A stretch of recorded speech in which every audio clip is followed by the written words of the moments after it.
আমি রেকর্ড দিলাম।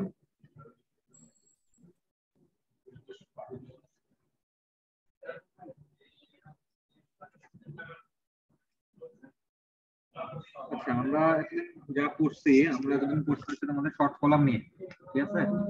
আমরা শর্ট কলামটা নিয়ে পড়ছি। আজকে আমরা যেটা নিয়ে পড়বো সেটা হচ্ছে স্ট্যান্ডার্ড কলাম।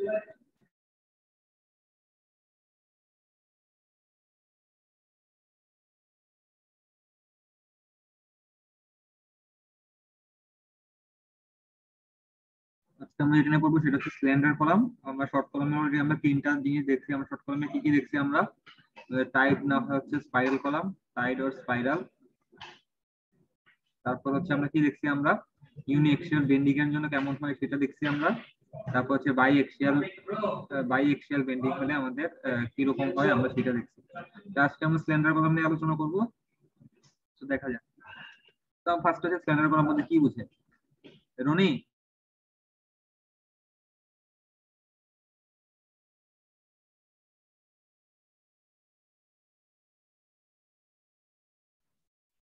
কি বলছে? Slender column is defined as a column. Slender column is defined as a column that has a significant reduction in its axial load capacity. এটা axial load capacity একটা reduction হয় due to movements resulting from lateral deflection of the column. এই যে এখানে যেহেতু আমাদের movement, lateral ডিফ্লেকশনের জন্য যে একটা মুভমেন্ট আছে তার জন্য হচ্ছে আমাদের axial load capacity রিডাকশন হয়। A significant reduction is arbitrarily taken as anything greater than 5%, মানে 5% থেকে বেশি রিডাকশন হলে আমরা সেটাকে আমরা বলে দিচ্ছি কি অনেক বেশি রিডাকশন হচ্ছে। The critical buckling load is also known as Euler buckling load. এটা হচ্ছে আমাদের critical buckling load, যে PC equal to pi square EI by KL whole square, ঠিক আছে?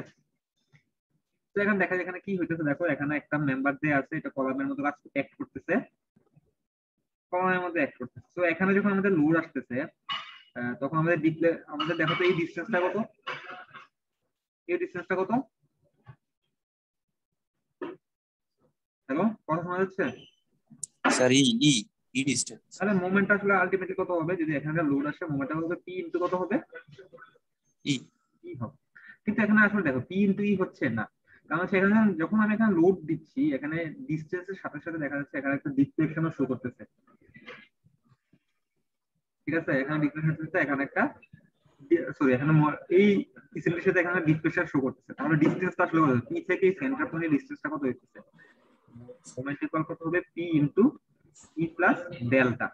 এই যে ডেল্টা ডিফ্লেকশনটা হইতেছে এটা হচ্ছে বাকলিং হইতেছে, ডেল্টা ডিফ্লেকশন আসলে বাকলিং। তারপর দেখা যাচ্ছে কি আমি পি লোড দিলে যে মোমেন্টটা হওয়ার কথা, এই বাকলিং এর জন্য মোমেন্টটা বেড়ে গেছে না আমার? এই মোমেন্টটা অবশ্যই কি এক নাম্বার মোমেন্টের থেকে বেশি না? এই দুই নাম্বার মোমেন্টটা? জি স্যার। তো এটাই বলছে যখন একটা মোমেন্ট দুই নাম্বার মোমেন্টটা বেশি তার মানে সেটা ক্যাপাসিটি রিডাকশন হতেছে, কারণ এটা আরো যদি লোড দাও এতটুকু লোডে সেটা ডিফ্লেকশন হচ্ছে এবং মোমেন্ট অনেক বেশি বেড়ে গেছে। আর একটু যদি লোড দাও তাহলে দেখা যাচ্ছে ডিফ্লেকশনটা আরো বড় হবে, একসময় সেটা ফেল হয়ে যাবে। তো এটা হচ্ছে স্ল্যান্ডার কলামের ক্রাইটেরিয়া। তো এখানে থেকে আমরা কি দেখতে পারি? এই পাশে মোমেন্ট দেয়া আছে, এই পাশে এক্সিয়াল লোড দেয়া আছে, এবং এটা হচ্ছে আমাদের কি এই জিনিসটা আলটিমেটলি হচ্ছে আমাদের ইন্টারেকশন একটা ডায়াগ্রাম দেয়া আছে। তো ইন্টারেকশন ডায়াগ্রামে যদি এমন হইতো যে আমাদের এ পয়েন্ট স্পিডটা কতটুকু পর্যন্ত আসে, এটা হচ্ছে আমাদের পি, ঠিক আছে? আমি যখন হচ্ছে শুধুমাত্র লোড দিছো ডিফ্লেকশন হচ্ছে পি ইনটু ই, মানে কোনো প্রকার আমার হচ্ছে বাকলিং হয় নাই, দেয়াল হচ্ছে বাকলিং। কিন্তু যদি বাকলিং হতো সেই ক্ষেত্রে আমাদের মুভমেন্টটা কি হতো? মুভমেন্টটা আমাদের আরো অনেক বেশি মুভমেন্ট আছে, তখন সেই ক্ষেত্রে আমাদের ক্যাপাসিটিটা কি হয়ে গেছে? পি নেয়ার ক্যাপাসিটিটা আমাদের রিডিউসড হয়ে গেছে। সেটাই বলছে যে ল্যাটারাল ডিফ্লেকশনের কারণে হচ্ছে আমাদের আসলে সেটার আমাদের লোড ক্যারিং ক্যাপাসিটিটা আমাদের কমে যায়, তখন সেটাকে আমরা বলি হচ্ছে স্ল্যান্ডার কলাম বলি। এখন আসলে এখানে কি হইতেছে? Under the action of the end movement am not. তো দেখো এখানে কি দেয়া আছে? এখানে দুই পাশে দুইটা লোড দেয়া আছে পি পি, এবং এখানে এন মুভমেন্ট দেয়া আছে আমাদের মতো, এখানে এম নট দেয়া আছে, এখানে আমাদের এম নট দেয়া আছে, দুইটা মুভমেন্ট দেয়া আছে। So it reflects N amount of Dan not, first order deflection, মানে একটা ড্যান নট পরিমাণ একটা ডিফ্লেকশন শুধুমাত্র মুভমেন্টের কারণে। এই পাশে দুটো যখন মুভমেন্ট কাজ করে তখন একটা ড্যান নট পরিমাণ ডিফ্লেকশন হয়। তারপর কি হয়েছে? when the axial load is applied p, যখন ডিফ্লেকশন হয় মেম্বারটা এখন এভাবে বাঁকা হয়ে আছে, ঠিক আছে? এখন এই মেম্বারের উপর কি করছো তুমি? আবার কি পরিমাণ হচ্ছে তুমি এখানে একটা লোড অ্যাপ্লাই করছো, সেক্ষেত্রে ডিপ্রেশনটা ইনক্রিজ হয়ে কি হবে? ডেল নট ডিপ্রেশনটা ইনক্রিজ হয়ে আরো ডেল এই পরিমাণ একটা ডিপ্রেশন আছে। তার টোটাল ডিপ্রেশনটা কত হইলো? ডেল নট প্লাস হচ্ছে ডেল এ। ম্যাক্সিমাম বেন্ডিং মোমেন্ট আসলে কত হবে? ম্যাক্সিমাম এখানে বেন্ডিং মোমেন্টটা হবে এমসি ইকুয়াল কি হবে? আগে যে একটা মোমেন্ট আছে এটা হচ্ছে এম নট পরিমাণ মোমেন্ট আগে ছিল স্ট্রাকচারে, সাথে হচ্ছে আবার পি পি ইনটু হচ্ছে ডেল, আবার হচ্ছে পি ইনটু ডেল পরিমাণ ডিফ্লেকশনের জন্য আরেকটা এক্সট্রা একটা মোমেন্ট আসবে। এই এক্সট্রা মোমেন্টটা কিসের জন্য আসছে? এই এক্সট্রা মোমেন্ট আছে ডিফ্লেকশনের জন্য। এখানে এই এমসি যেটা আছে, এমসি কে আমরা বলতেছি সেকেন্ড অর্ডার মুভমেন্ট, আর এম নট কে আমরা বলতেছি হচ্ছে ফার্স্ট অর্ডার মুভমেন্ট। ঠিক আছে, এমসি সেকেন্ড অর্ডার মুভমেন্ট আর এম নট কে আমরা বলতেছি হচ্ছে ফার্স্ট অর্ডার মুভমেন্ট।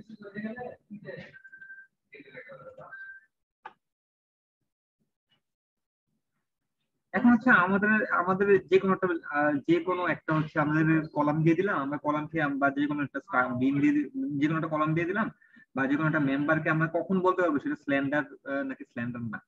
সেটার জন্য আমাদের এসিআই তে আমাদের কিছু কোড অ্যালো করে দিয়েছে যে আমরা স্ল্যান্ডারনেস ইগনোর করবো নাকি ইগনোর করবো। সেখানে কি বলছে, to avoid a checking of slenderness effect for all column, slenderness effect আসতেছে নাকি আসতেছে না সেটা চেক করার জন্য ACI code allows the slenderness effect to be ignored in case, মানে স্ল্যান্ডারনেস ইফেক্ট তুমি কখন ইগনোর করতে পারবে, in case of column in sway frames if K L U by R smaller than equal হচ্ছে 22, যদি কে L U by আর এর ভ্যালুটা smaller than equal 22, সেই ক্ষেত্রে আমরা স্ল্যান্ডারনেস ইফেক্টকে ইগনোর করতে পারবো, মানে কলামটা হচ্ছে আমাদের স্ল্যান্ডারনেস না। এই ক্ষেত্রে এটা কোন ক্ষেত্রে, যদি আমাদের সোয়ে ফ্রেম হয়। কেউ বলতে পারবে স্যার সোয়ে ফ্রেম বলতে কি বুঝে? সোয়ে নন সোয়ে? জি স্যার, বুঝি নাই স্যার, কি বলছেন? সোয়ে ফ্রেম বলতে কি বুঝায়?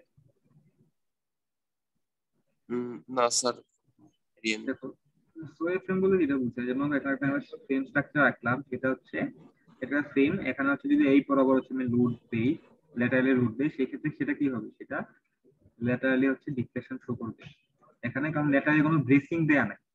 এটা হচ্ছে সোয়ে ফ্রেম। যদি মনে করো একটা ফ্রেম আঁকলাম, এখানে ফ্রেম আসছে কিন্তু এটা এখান দিয়ে হচ্ছে একটা ওয়ালের সাথে এখানে ব্রেসিং দেয়া আছে। ঠিক আছে, এখন যদি এই পাশ থেকে আমি লোড দিই সেটা কিন্তু মুভ করবে, যেহেতু এটা মুভ করবে না সেটা হচ্ছে একটা নন সোয়ে ফ্রেম। এটা হচ্ছে সোয়ে, এটা হচ্ছে নন সোয়ে। এখন হচ্ছে এটা যদি নন সোয়ে ফ্রেম হয়, নন সোয়ে ফ্রেমের জন্য হচ্ছে আমাদের এই ক্রাইটেরিয়াটা ফলো করলে, যদি এই ক্রাইটেরিয়াটা ফলো করে সেক্ষেত্রে আমরা বলবো নো স্ল্যান্ডারনেস, মানে এটা স্ল্যান্ডারনেস শর্ট কলম হিসেবে ধরতে পারি। এখানে কতগুলো টার্ম আছে কে এল আর আর, এখানে কে বলতে কি বোঝাচ্ছে, referred as the effective length factor, এটা হচ্ছে ইফেক্টিভ লেন্থ ফ্যাক্টর বোঝায়। এল ইউ বলতে বোঝাচ্ছে আনসাপোর্টেড হাইট, মানে কলামের হাইট কতটুকু হয়। আর দিয়ে বুঝাচ্ছে আমাদের রেডিয়াস অফ ডাইরেকশন, যেটা হচ্ছে আমরা রেক্টাঙ্গুলার সেকশন হলে 0.3h নিতে পারি, সার্কুলার সেকশন হলে 0.25h নিতে পারি। ঠিক আছে, এই দুইটা জিনিস তোমাদের মাথায় লাগবে, 0.3h আর একটা হচ্ছে কত, 0.25h। এখানে আরো কি আছে আমাদের, এই যে M1/M2, M1/M2, এখানে ডাবল কার্ভেচার ইফেক্ট আছে, তোমাদের সিঙ্গেল কার্ভেচার ইফেক্ট আছে। দেখো যদি এমন হয় যে মুভমেন্ট দুটো হচ্ছে একই ডিরেকশনে থাকে, সেটা হচ্ছে তোমার একই ডিরেকশন, তাহলে কার্ভেচারটা কি হচ্ছে, ডাবল কার্ভেচার হচ্ছে, মানে এখানে একটা কার্ভেচার আছে, নিচে আর একটা কার্ভেচার আসছে, সেটাকে আমরা বলি double curvature effect. Double curvature ইফেক্টটা মুভমেন্টে এরকম কাজ করে। আর সিঙ্গেল কার্ভেচার দুইটা মুভমেন্টই সিমিলার বিপরীত দিকে আছে, একটা ক্লকওয়াইজ একটা অ্যান্টি ক্লকওয়াইজ, সেই ক্ষেত্রে এটাকে আমরা সিঙ্গেল কার্ভেচার ইফেক্ট বলি। ঠিক আছে, ডাবল কার্ভেচার ইফেক্টটা সেটা 0 থেকে ছোট হবে ভ্যালুটা, আর সিঙ্গেল কার্ভেচার ইফেক্টটা সেটা 0 থেকে ভ্যালুটা কত হবে আমাদের বেশি হবে। কথা বুঝতে পারছো? হ্যালো? জি স্যার। জি স্যার। এখন হচ্ছে আমাদের কলামের রিজিডিটি ইআই, আমাদের কলামের রিজিডিটি আমরা হচ্ছে বের করা লাগে। তো ক্যালকুলেশন এর critical load PC involve like use of flexible rigidity. যেমন হচ্ছে দেখো আমরা যখন বাকলিং লোড কতটুকু নিতে পারবো ম্যাক্সিমাম, এই যে পিসি, এই পিসির মধ্যে একটা ভ্যালু আছে সেটাকে আমরা বলতেছি হচ্ছে ইআই, এটা হচ্ছে আমাদের রিজিডিটি। এই রিজিডিটিটা বের, তো কি বলছে না, there is no all encompassing value of EI for slender concrete। slender concrete এর জন্য আমাদের EI এ দেখো নরমালি আমাদের EI এর ভ্যালু কত হয় স্টিলের জন্য বলো তো, 29 ইনটু 10⁶ না? Hmm, U modulus of elasticity 29 into 10⁶, আর আই হচ্ছে কি এটা মোমেন্ট অফ ইনারশিয়া। সেটা কখন না, এটা হচ্ছে ইলাস্টিকের ক্ষেত্রে, কিন্তু যেহেতু হচ্ছে আমাদের স্ল্যান্ডার কলাম হয় সেই ক্ষেত্রে আমরা EI টা হচ্ছে ডাইরেক্ট হচ্ছে আমরা এটা লিখতে পারি না। তো সেই ক্ষেত্রে হচ্ছে আমাদের কিছু ফর্মুলা ইউজ করা হয়, এগুলো হচ্ছে এমপিরিক্যাল ইকুয়েশন। এখানে বলছে প্রথমটা হচ্ছে অনেক বেশি হচ্ছে একুরেট, বাট কম্পিটিশনের জন্য আমরা সেকেন্ডটা ইউজ করি আর কি।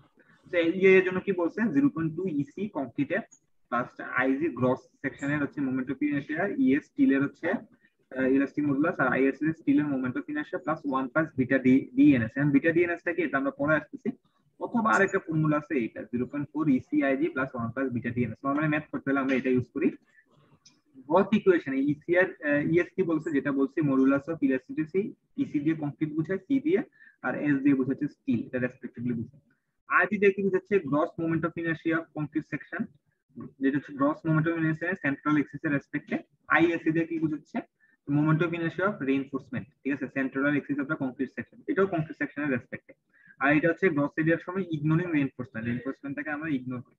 আর টার্ম 1 প্লাস বিটা ডিএনএস, এটা হচ্ছে কি বুঝায়, এটা হচ্ছে ক্রিপ অফ কলামের ডিফ্লেকশনটা বোঝায়। বিটা ডিএনএস আসলে কি, এখন দেখো বিটা ডিএনএস বলতে বোঝায় maximum factor sustain dead load in the column আর ম্যাক্সিমাম ফ্যাক্টর এক্সিয়াল। মনে করো ডেড লোড দেয়া আছে হচ্ছে, ধরো হচ্ছে 100 কি, আর লাইভ লোড দেয়া আছে তোমার ধরো হচ্ছে 70, ঠিক আছে। তো এখানে বিটা ডিএনএসটা কত হবে, ফ্যাক্টর বলছে তো, তাহলে 1.2 ইনটু কত হবে 100, আর হচ্ছে নিচে কত হবে 1.2 ইনটু 100 প্লাস কত হবে 1.6 ইনটু 70। এখান থেকে আমরা হচ্ছে বিটা ডিএনএস এর ভ্যালুটা আমরা বের করে নিয়ে আসতে পারি। এখানে তার হচ্ছে ফ্রেমের পি ডেল্টা ইফেক্ট, এগুলাতে আমরা যাব। হ্যাঁ, non-sway frame, এখানে বলছে column may be considered to be non-sway for in a given direction if the lateral stability of the structure as a whole is provided by walls। যেটা বলছিলাম যে এখানে একটা ফ্রেম আছে, যেটা ওয়াল দিয়ে হচ্ছে এখানে আমি রিজিট করে দিলাম, সেক্ষেত্রে এটাকে আমরা নন-sway আমরা বলতে পারবো। A column may be considered as a part of a sway frame in a given plane if the all resistance to lateral comes from bending of a column। যদি এমন হয় যে আমাদের যখন একটা লোড দিব, আমাদের কি কলামগুলো বেন্ড করে না, শুধুমাত্র ল্যাটারাল রেজিস্ট্যান্স এই বেন্ডিং এর মাধ্যমে আমাদের প্রোভাইড করা যায়, তাহলে সেই ক্ষেত্রে যেটাকে আমরা সোয়ে ফ্রেম বলবো। তো সোয়ে ফ্রেম বলতে কি বুঝি, নন সোয়ে ফ্রেম কি বল। বাট এখানে একটা কথা বলছে কি, in actuality there is no such thing as completely braced frame বলতে কিছু নাই। No clear cut boundary exist between non sway and হচ্ছে সোয়ে ফ্রেমের মধ্যে কোনো ক্লিয়ার কাট বাউন্ডারি নেই। For the purpose of this design, a story of frame made can be considered as non-sway if the horizontal displacement do not significantly reduce the vertical load capacity of the structure। ধরো হচ্ছে তুমি এরকম, sorry, এখানে একটা frame দিয়ে দিছো, এখানে এই কথাটা কি বুঝছিস, এখানে একটা ফ্রেম দেওয়া আছে, এখানে তুমি লোড দিছো, তো লোড দেওয়ার পর দেখা যাচ্ছে যে এটা ল্যাটারালি খুব একটা ডিফ্লেকশন করতেছে না, আর কি, মানে কম ডিপ্রেশন করতেছে। কারণ হচ্ছে এটা যে স্ট্রাকচারাল রিজিডিটিটা এটা অনেক বেশি। তো সেই ক্ষেত্রে আমরা যেহেতু ভার্টিক্যাল লোড ক্যাপাসিটিটা হচ্ছে কমতেছে না, সেই ক্ষেত্রে আমরা এটাকে নন সোয়ে বলতে পারি। যদিও এখানে কোনো ব্রেসিং নাই, ল্যাটারালি ব্রেসিং, তারপরে সেটাকে আমরা নন সোয়ে বলতে পারি। তো এখানে এসিআই কোড কি বলছে, এসিআই কোড বলছে allows the designer to assume that a frame is non sway. বলছে একটা frame is non sway if the increase in column n movement due to second order deflection p delta doesn't হচ্ছে 5% of the first order movement। এই যে এখানে জিনিসটা কি বলছে, কথা শুনতে পাচ্ছ তোমরা? ইরিন, নাইম? জি স্যার, জি স্যার। এখানে second order first order movement কোনটা, ফার্স্ট অর্ডার মুভমেন্ট হচ্ছে m নট, আর সেকেন্ড অর্ডার মুভমেন্ট কোনটা mc। তো এখানে এটা বলছে যদি এমন হয় যে m নটের ভ্যালু হচ্ছে 100, তাহলে mc এর জন্য যে ভ্যালুটা আসবে, দেখো second order movement m not step order first order movement, এখানে লেখো হয়ে গেল column n movement due to second order effect does not exceed 5% of the first order movement। তার মানে হচ্ছে দেখো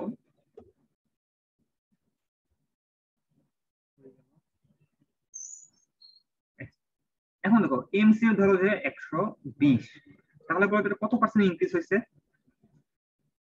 mc m নট, তাহলে কত পার্সেন্ট ইনক্রিজ হয়েছে, এটা 20 বাই কত 100, কত পার্সেন্ট ইনক্রিজ হয়েছে, এটা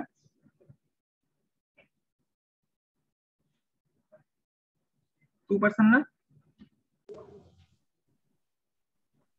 জি স্যার। 25% ইনক্রিজ হয়ে গেছে এটা, ঠিক আছে। তার মানে বোঝাচ্ছে যদি দেখা যায় এমসি ভ্যালুটা 5% ইনক্রিজ হয়, মানে 105% কত, 105% কত,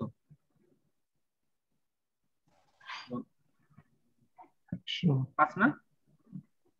5ই তো স্যার। হ্যাঁ, তাহলে যদি মনে করি এমসি ভ্যালুটা, এই এমসি ভ্যালু যদি 105 হয়, তার মানে যে 5% ইনক্রিজ হয়েছে, তার সেই ক্ষেত্রে সেটা হচ্ছে আমরা এটাকে সোয়ে ফ্রেম আমরা কি বলতে পারবো না, বলতে পারবো না।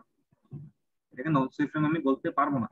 যদি এমসি ভ্যালু হইতো যে 102 আর এম নোটের ভ্যালু ছিল 100, সেই ক্ষেত্রে আমরা বলতে পারবো যে সেটা হচ্ছে আমাদের একটা নন সুই ফ্রেম। এটাই বলছে যে 5% এর বেশি হচ্ছে আমার এখানে কি করতে পারবে না, ইনক্রিজ হইতে আমার এটা কোনোভাবে পারবে না। তো এটা হচ্ছে অল্টারনেটলি, এই জন্য এসিআই কোড হচ্ছে একটা নন সুই ফ্রেম। ফ্রেম নন সুই কখন হবে, কখন হবে যদি হয় কিউর ভ্যালু, এটা হচ্ছে স্টেবিলিটি ইন্ডেক্স বলা হয়।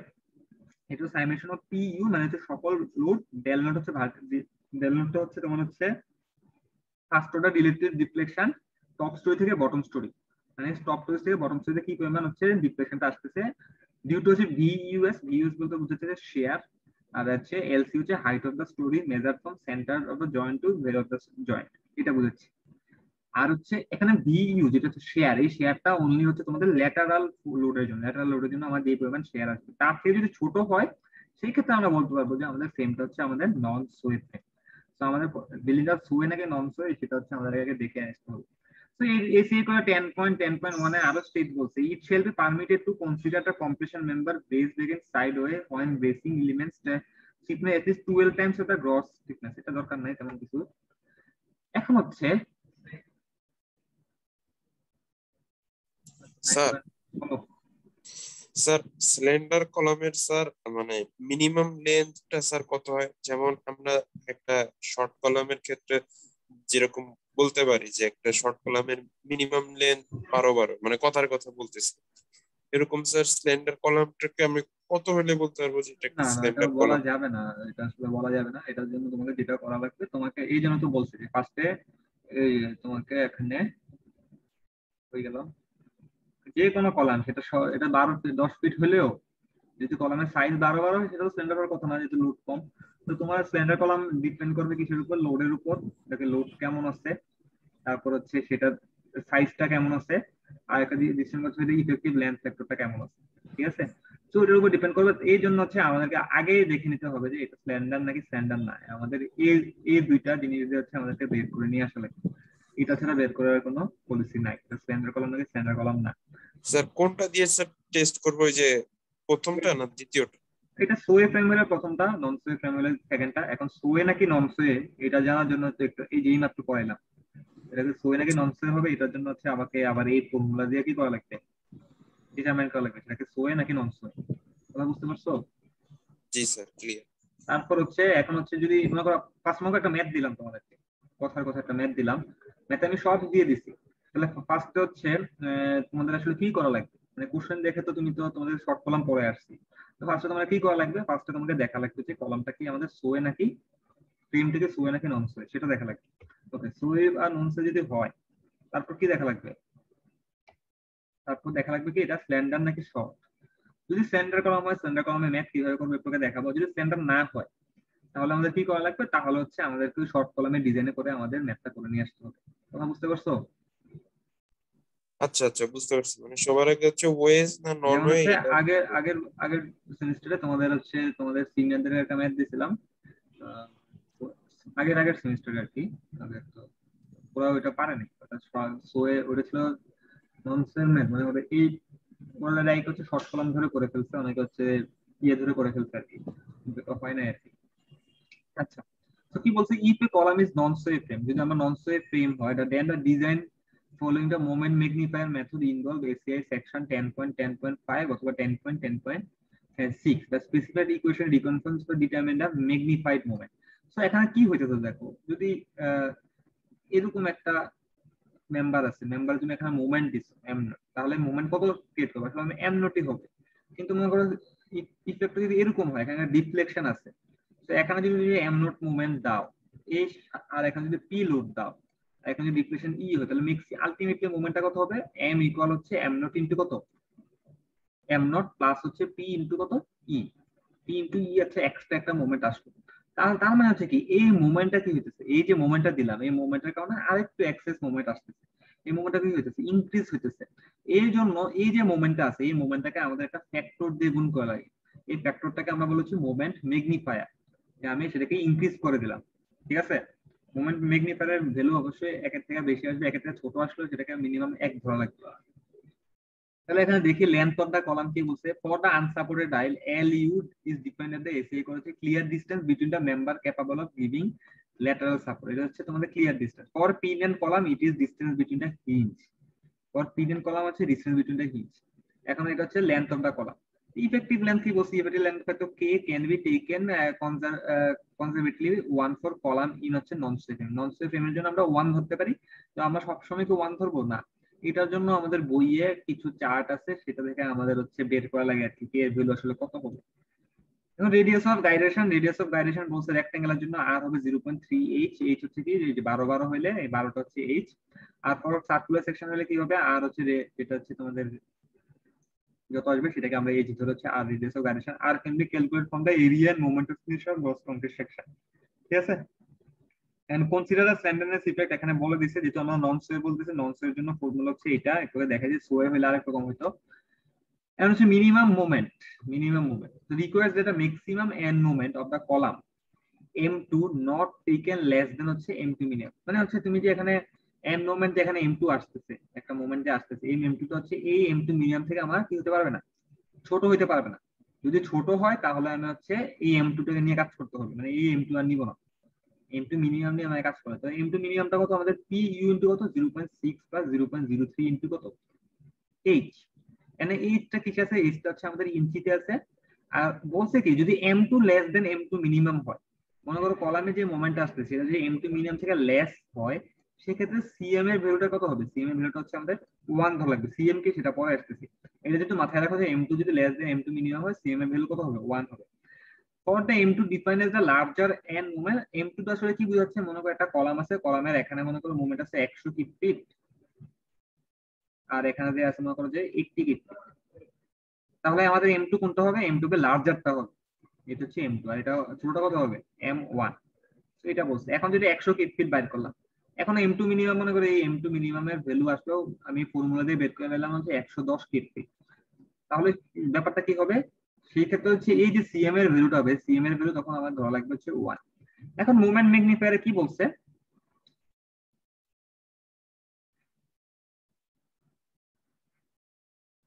ECA code 10.10.6 states that a column shall be designed for the factored axial load PU then moment magnifier MC এর জন্য। সো MC বলছে কি del ns ইনটু কত আমাদের m2, তাহলে MC হবে কত আমাদের del ns, যেটা হচ্ছে মোমেন্ট ম্যাগনিফায়ার, এই del ns ইনটু হচ্ছে আমাদের n ইনটু হচ্ছে 2। তবে এই m2 এর ভ্যালুটা কি হতে হবে, m2 ভ্যালু হচ্ছে m2 মিনিমাম থেকে অবশ্যই কি হতে হবে, বড় হতে হবে। যদি বড় না হয় তাহলে হচ্ছে মনে করো যেটা আবার বলি, এটা যত এটা আসলে হচ্ছে 100, যেটা হচ্ছে m2, আর এই এটা আসলে হচ্ছে 150, তাহলে এখানে del ns এর সাথে আমি কি m2 100 গুণ দিব না 150 গুণ দিব বলো তো,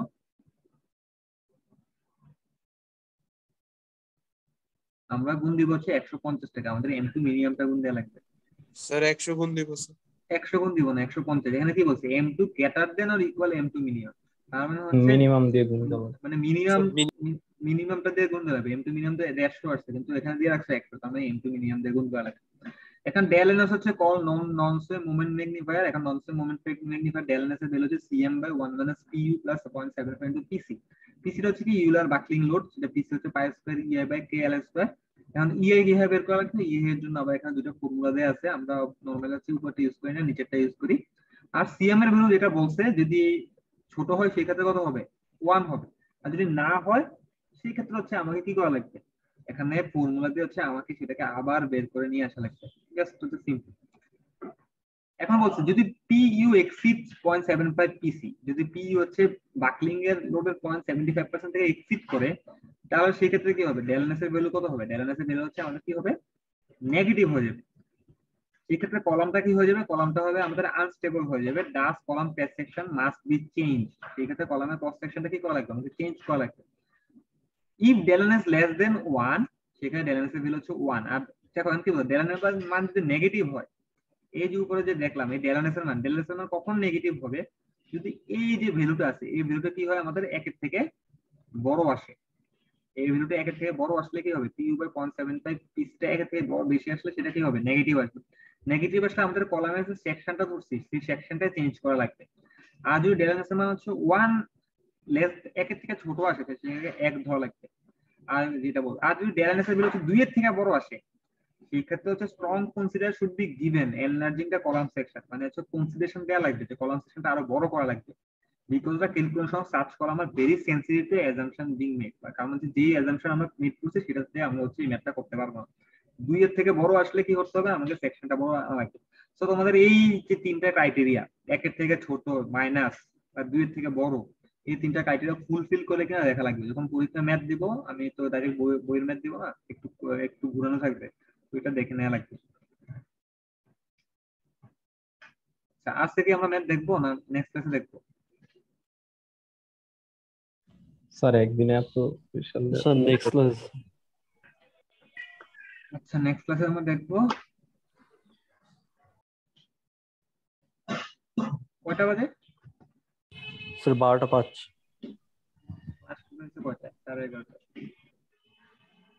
আচ্ছা, আমি ম্যাথ তো করে ফেলতে পারি তাইলে আজকে, কি বলো?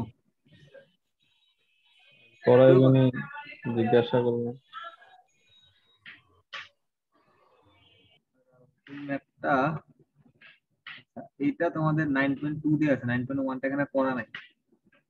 9.1টা বই থেকে করা লাগবে, 9.2 হচ্ছে নন স্কুলের জন্য দেয়া আছে, যেটা আমরা পরে দেখি।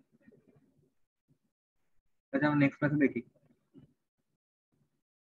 জি স্যার, ওইটাই ভালো হয়। আচ্ছা ঠিক আছে, ভালো থাকো, সুস্থ থাকো। Sir present.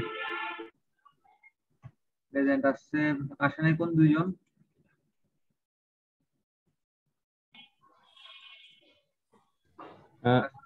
নিশ। স্যার নিশান আর আশিস। মিশন আছে।